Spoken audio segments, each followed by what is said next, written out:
জয় রাধে রাধে। একটু পড়ুন, আশা করি আপনাদের সবার খুব ভালো লাগবে।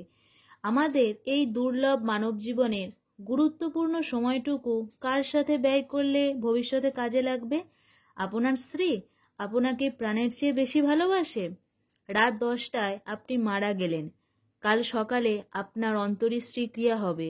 কেউ যদি আপনার স্ত্রীকে এসে বলে, মৃতদেহ সৎকার করতে তো অনেক দেরি হবে, এখন অনেক রাত হয়েছে, আমরা সবাই একটু ঘুমিয়ে আসি, সকালে এসে সবাই মিলে সৎকার করতে শ্মশানে নিয়ে যাব।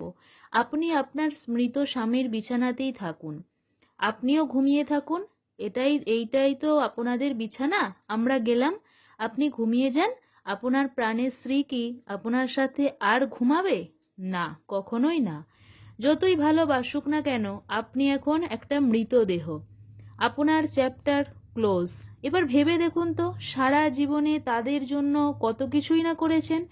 পরমেশ্বর ভগবান শ্রীকৃষ্ণকে ভজিবার সময় হয়নি, কিন্তু আজকে আপনি তাদের কাছে সেই পূর্বের আপনি না। আপনি এখন একটা মৃতদেহ। তাহলে কার জন্য ব্যয় করলেন জীবনের মূল্যবান সময়গুলি, যারা আপনার মৃত্যুর পরে আর কাজে আসবে না? বজ্রপাতের আওয়াজ হলে ভয়ে চিৎকার দিয়ে আপনার বুকের পাঁজর আঁকড়ে ধরে মিশে যেত, আপনাকে জড়িয়ে ধরার পরে তার ভয় কাটত। আজ আপনি মরার পরে আপনার সাথে একটি রাত বিছানায় থাকতে চায় না আপনার মৃতদেহের পাশে। কেন? কারণ আপনাকে এখন সে ভয় পায়। কারণ শুধু একটাই, আপনি এখন একটা মৃত মানুষ। সবচেয়ে অসহায় হবে কখন জানেন? যখন আপনার হাত পা বেঁধে যমদূত আপনাকে নিয়ে যাবে। আপনি চিৎকার করতে চাইবেন, কিন্তু পারবেন না। তখন কেউ আপনাকে রক্ষা করতে পারবে না। ডাক্তার, দাদা, বন্ধু, স্ত্রী, পুত্র, কেউ পারবে না। নরকের যাবার সময় আপনাকে হাজার হাজার মাইল কাঁটার ওপর দিয়ে হাঁটতে হবে। ভেবে দেখুন তো, আপনার পায়ে একটা কাঁটা ঢুকলে আপনার ঠিক কেমন লাগে? কিন্তু তখন আপনাকে কাঁটার ওপর দিয়ে হাঁটতে হবে।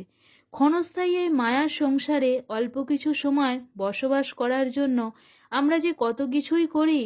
এই সংসার ক্ষণস্থায়ী, এই কথা সবাই জানে, তবু আমরা কি করি? এই ক্ষণস্থায়ী সুখ শান্তির জন্য জীবনের মূল্যবান সময় নষ্ট করি। আমাদের উচিত সময়কে কাজে লাগিয়ে কৃষ্ণ ভাবনায় জীবনযাপন করা।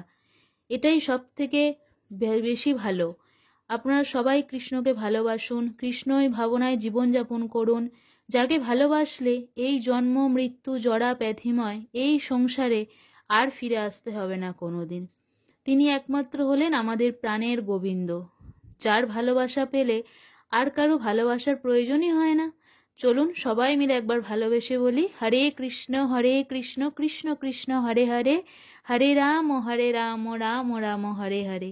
হরি বল।